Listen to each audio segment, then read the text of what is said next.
Hello guys, কেমন আছো? আশা করি সবাই ভালো আছে। তো আমি ভালো আছি। তো আজকে আমি সকাল সকাল ভিডিও বানাচ্ছি, কারণ কালকে বৃষ্টি হয়েছে।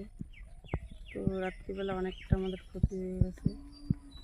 তো আজকে তোমাদের সাথে আমি কথা বলতে পারতাম। তো তোমাদেরকে দেখাচ্ছি, দাঁড়াও। এই যে গাইস, কালকে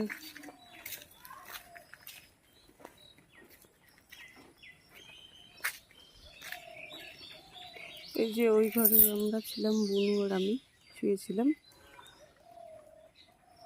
ওই যে কালকে এই গাছটা ভেঙে পড়ছে, এই দেখো গাছের মাথাটা কিন্তু এখানে। আর এই রুমে কিন্তু বুনু আর আমি ছিলাম। এই যে